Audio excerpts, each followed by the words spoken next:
On the topic of encryption, we actually have a very simple and clear position. We do believe that strong encryption should be the norm for all internet traffic and data.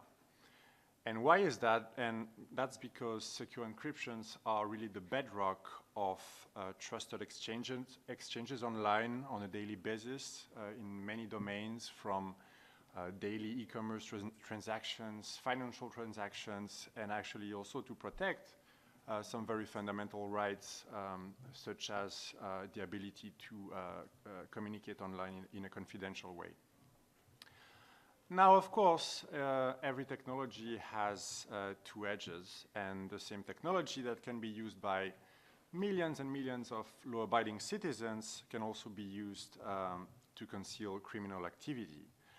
And that double edge is, of course, what gets law enforcement and intelligence agencies nervous, and that's what creates some of the human rights tensions that Sheetal talked about.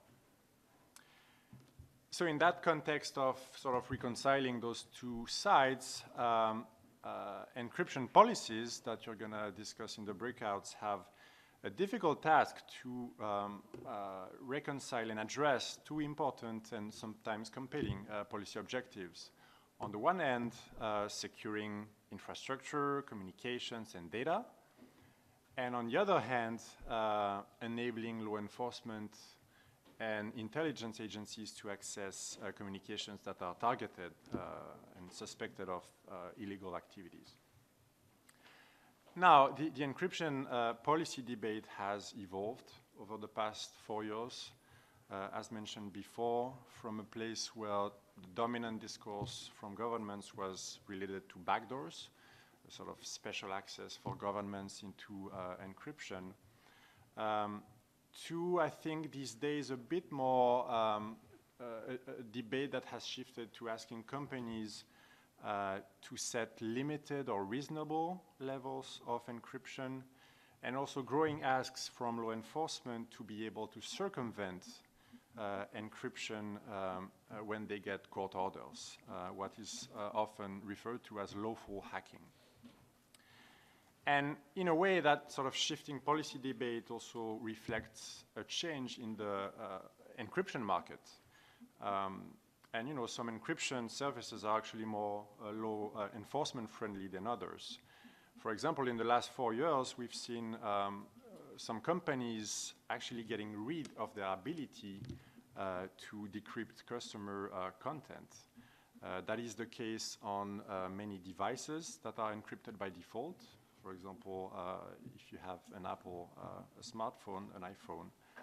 And also for millions of users using end-to-end encryption for chat messages on WhatsApp or other platforms as well. So that's a changing context for law enforcement. But of course, not all companies have beefed up their encryption levels. And I was reading that, for example, in China, WeChat has encryption in transit, but they don't have encryption on the server side, which actually allows a level of government access and control.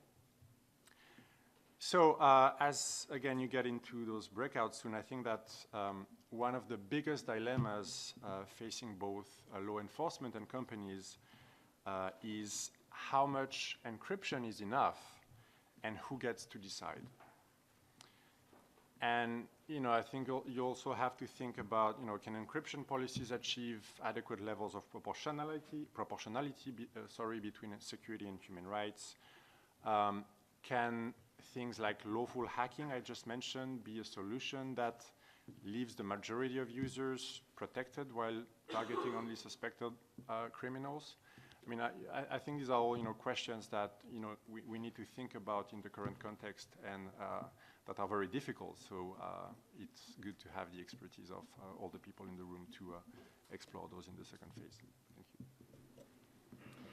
Thank you very much, Nicolas, for outlining what the issues are, what the fault lines of the debate are, so to speak, but also how complex the challenges are now that things are moving in some spaces, and we won't hear the call for backdoors necessarily go away, but we will see more calls and more use of encryption workarounds. And the question of how much transparency or regulation that needs to follow as a result is a hot question, I know. And you also brought up some other questions around how much encryption is enough. So should there be limitations, and who gets to decide? And I think the really key question, which we'll definitely address in the breakout, which is, can encryption policies respond in an adequate manner to the necessary and proportionate principles? And I'm sure there'll be some debate around that when we look into it. So I'm going to just ask Benga now to make your intervention, and perhaps to say a few words about how the issue plays out in your context in Nigeria, perhaps, and more broadly, if you'd like to. Thanks, Benga.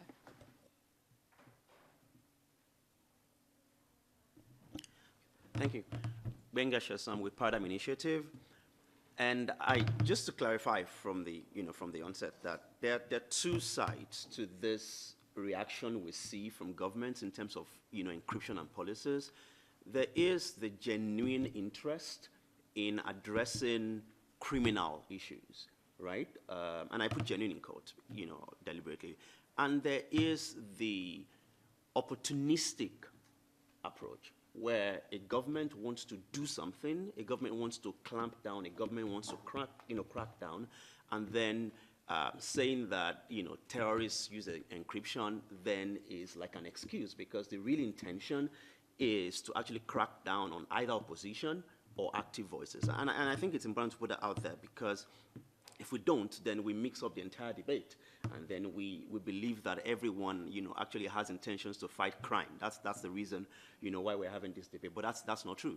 There are scenarios where, and we can give examples of scenarios where, bills have been drafted, laws have been passed, and a year and a half after the law has been passed, there is not one case, a cybercrime law is passed, and there's not one case of any real cyber criminal activity as defined that has been, taken to court, but there have been 10 cases of journalists or bloggers or media people who have been taken to court or arrested or, even jailed because of an interesting section of that bill. But I think, three key things I want to talk about as we have, this conversation around encryption and human rights is the fact that whatever the policies are, there must be a commitment from, and when I say government, I refer to all levels of government, including security agencies, because one of the reasons why, of course, security agencies react, surprisingly, when you say that there's actually an argument to be made around encryption and human rights,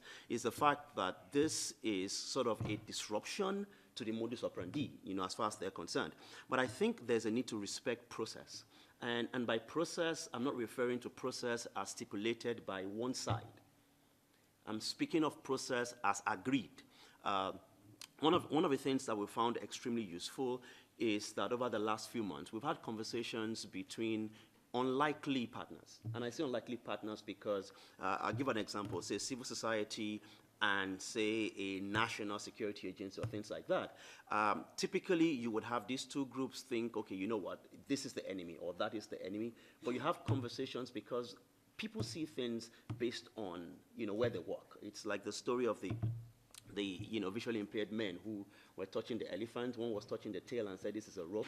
The other touched the hair and said, oh my God, this is a big thing. So as far as a lot of security agencies are concerned, everyone is a criminal, literally, So if there's any encryption involved, the question is, and I've had this question asked, in some of our work. We've had cases where we've gone to court and the security agency's response is, what do you have to hide? If you have nothing to hide, why get involved with encryption anyway? And you really want to get offended when you hear that, but when you put yourself in their shoes and realize that everyone is a criminal, right? Like everyone is a potential criminal, so then you can understand where they're coming from there. But when we have more conversations, when we have even robust debate and arguments and analyze scenarios, then you can see where that comes from. And that's why I say that the first thing is we must have a commitment to respect process. There's a reason why, and this is good, by the way, that businesses now subject, in many cases, businesses subject government to their own process, to say that if you make a request for a takedown, we have an internal process. You have to, first of all, get a court warrant before you can request that. Because many years ago, and I know this happens, in I hope it doesn't happen in any country anymore, but I know it still does, where you have government officials picking the phone and calling a telecom service provider and saying, listen, there's a threat here, shut it down, without a trace of a letter or a written document that says that we have a court warrant or we have this process in place. So I think that's one which is important. The other is an interesting trend that we're seeing now, which isn't new, but it's a good thing, to say that human rights is good for business. And Nicola referred to that when you talked about people who are deliberately getting rid of certain competences because they could be subjected to abuse in terms of abusing human rights. And so the fact that we have a lot more recognition of the fact that human rights are actually good for business, in the sense that if I use your service and my data is protected, if I use your service and I know that it is not likely that you hand over my data to, to anyone who is about to abuse it in terms of my rights, then I'm likely to respect your services more, and eventually, of course, that's probably good for your business. But apart from this too, in terms of government and businesses, is the fact that citizen awareness is important. There are many times, so we do this training for various institutions, for media, for civil society, even for policymakers, and you will be surprised when we have conversations around privacy. A very simple example was a few years ago, the government of Nigeria, through the central bank, decided that even though people had operated their bank accounts for a very long time, you now had to enroll what was called the bank verification exercise, which was designed to, in a way, check corruption. Maybe not in a way, of course. Government would say designed to check corruption. But no one, well, very few people were asking questions around the fact that why should I give biometric information to get access to banking services I already had access to in a context where there's no data privacy laws? And I think that, apart from the fact that, yes, government needs to be checked, human rights is good for business, citizens also need to be a lot more aware. So any policy that we're designing around encryption should also involve opportunities to make things as simple as possible. We used to think of encryption, and I'm sure you can test this, right, with your various communities. Mention the word encryption with various people, and the first thing that comes to mind is this geeky, it's for geeks and things like that. But right now, everyone literally takes that for granted. End-to-end encryption, I mean, you have people having conversations and saying, which platform should I use that has end-to-end encryption? And we need to demystify encryption, basically. Maybe not by not using the word encryption, but seriously making sure that it is the default, basically, the default. And like I said earlier, there's no side of this policy making. There's no way that this policy making should be one-sided. One of the reasons why we've had, I work in civil society. One of the reasons why we've had to maybe go to court to challenge many laws is because many times these bills are drafted with an agenda. And any agenda that is not subjected to a process, I don't want to use the word multi-stakeholder. I think, what word can I replace multi-stakeholder with? Inclusive. I use the word inclusive, yeah. I don't want to say MS. It should be an inclusive process, because if it's an inclusive process, that's where someone can then bring on a different view. Otherwise, you're going to have people, sleep and put their heads in the same direction, and at the end of the day, the policies that come out are going to be bills are basically laws that suspect that everyone is a criminal. Otherwise, why are you trying to hide something through encryption anyway? So yes, the attitude of government needs to change. The attitude of business, good enough is changing, but also the attitude of citizens in terms of the tools that we use. Maybe what we need is, what some have referred to as acquired sophistication, where people make demands that the basic minimum that I want for a service, for a platform, is one that offers encryption. And if you don't bring encryption to the table, then you're literally not considered, regardless of how huge, the size of your market is. Thank you very much, Benga, and thank you for such a comprehensive treatment of the issues as well. And also what I really liked about what you said was that you set out some of the challenges, but also some solutions, which is also great, because we hear a lot about problems, but not always solutions. And some of those issues that you identified were that there are both legitimate and illegitimate reasons that are used or justifications that are given for cracking down or for weakening encryption. And that we need to be sensitive to that in our advocacy. And one of the solutions is that we need greater clarity of process around how these issues are tackled, due process, of course, as well, and that there are actually many good cases to be made for strong encryption that we can use. We're actually, I suppose, quite fortunate in this space that it's one of the issues where civil society groups in general and industry can see eye to eye and the benefits of strong encryption. Of course, that doesn't mean that there aren't challenges, but the legal and technical responses, which aren't human rights respecting, need to be addressed. So, for example, we've mentioned backdoors and maybe some issues around the other responses too. And then you mentioned, lastly, how there should be a shift around what is considered the norm.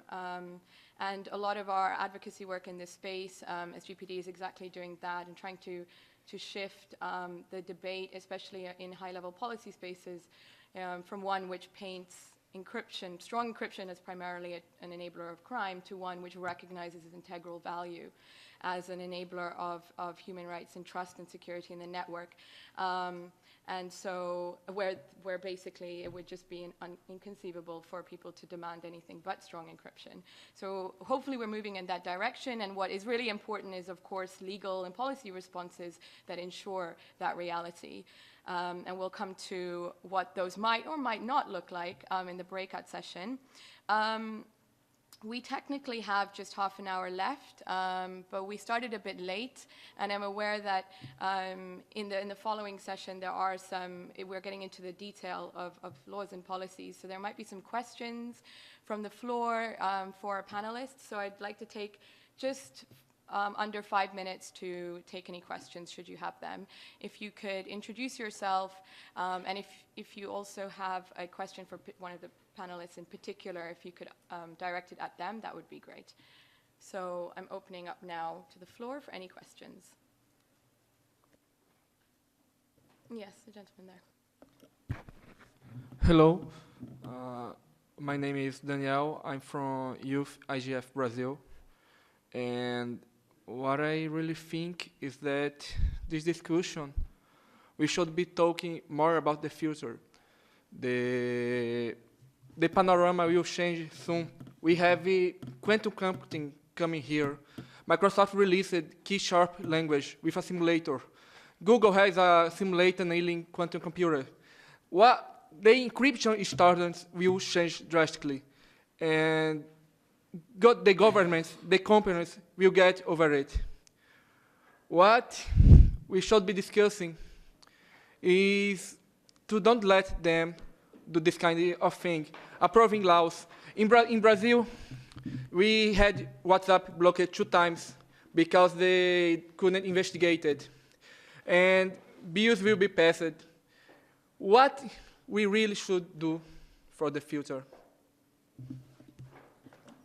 Thank you for that question, which I'll definitely put to the panelists in a second, but I wanted to make sure that we've got a couple questions at least. Are there any other questions at this point? No? Okay, so there's just that one pretty challenging question, I think, about the future. Oh, excellent, excellent. There's also a question from a remote participant. Yeah, so in terms of, so Cyrus Vance Jr., who's the New York District Attorney, calling for weaker encryption from companies, he's saying, how do we explain that it is a backdoor? Because he's saying it's not a backdoor. How do we explain that it is? Okay, thank you very much for that question. So we'll take both of those questions together. I think the first one on the future of encryption, the challenges that certain developments like quantum computing might bring to this debate. And then secondly, perhaps more back to the present day, what are some of the arguments that can be put forth to those who argue for regulated encryption and actually making clear that those requests are a form of asking for weakened encryption. So Nicola, would you like to take that one? I'll try. Yeah, I mean, on the future, and that gets back to the discussion we had before about encryption by default. I think that's really something that you know, a lot of efforts in the technical community are being put into making sure that you don't have to think about enabling encryption, right? And also, I think that's something that we see with, you know, again, WhatsApp and iMessages turning on encryption by default. And I think that's very important as well because, and I think in the future you'll see again more and more encryption by default across services from a technical perspective and not a legal one. And I think that's important because I had a discussion with someone the other day that said that, well, the challenge is when you make encryption a choice for users, well, there are certain countries where people will be bullied into turning off encryption or not using encryption or criminalize encryption. So again, I think that you know, the more you make encryption a sort of default thing in the background that people don't have to think about, the better. On the second question, well, you know, there have been reports from several eminent technical experts in the past that have really, I think, confirmed the fact that you cannot have, again, good encryption, an access, sort of backdoors for good guys that bad guys cannot access. And when you talk about weaker encryption versus backdoors, at the end of the day, I mean, that's still a vulnerability that either criminals or foreign countries or, you know, will use in one way or the other. So I think that's really a fine line. And, you know, of course, I raised the question in my intervention on, you know, can we find, is there a level of sufficient encryption that sort of, again, enables governments to have some ways to circumvent and leave sort of general level of protection for all people, but I think that's, again, a really tricky question because, in a way, from a technical perspective, you have strong encryption or you don't. So I think that's one of the challenges that sort of slips over in the policy discussions as well. Thank you very much, Nicola. I know, Benga, you need to run off relatively soon. Would you like to continue? Yeah, so when it comes to the weak encryption conversation, I mean, I find it interesting because there are two key things, right, when we talk about encryption. And there's intent, right, and there's opportunity. So if you weaken encryption, does that remove the intent? It doesn't. If you weaken encryption, it actually increases the opportunity. So what you do with weaker encryptions is that you do nothing to the intent, which you think you're trying to correct, but you actually increase the opportunity. It's like, you know, you lock all the doors in the house, they're all strong, and you leave just one open. I mean, if you live in a city where every weekend you read reports about robberies, you probably don't want to argue that, or you want to fly a plane with a weaker engine. I'm not sure you want to do that. And in terms of the future, you know, one of the things that I'm sure that, you know, every engineer who worked on, you know, packet switch and everything around the internet, one of the things that I'm sure they've also talked about is that if we had an opportunity to start all over again, everything will be designed with encryption as default. So going forward, Internet of Things and anything that has not even been named, we now have an opportunity to set the lowest bar. And I think that in all of our interests, the lowest bar should be that everything should be encrypted. Thank you very much, Benga. So I feel like a few points are coming through very strongly around what human rights respecting encryption policy might look like. And one of those is that strong encryption by default should be the norm, and it should be where there is any reference to encryption in policy and law, it should be to protect strong encryption. There are nuances, obviously, to this, and there are ways that laws and policies are written which may complicate this. There are different types of laws and policies, from cybercrime acts to strategies to all sorts of different types of instruments that deal with this issue. And what we want to do in the next session, and I'm going to invite my colleague Richard to help facilitate it, is to match real-life laws and policies, so to take this perhaps at some point abstract conversation to the real world, and consider whether those might be human rights respecting or not. So what I'm actually going to ask you to do, and it's a pretty radical thing to do at the IGF, is to stand up. Please stand up. And then Richard, would you like to come over and help us to get into this next session? We need to explain the rules. So, yeah.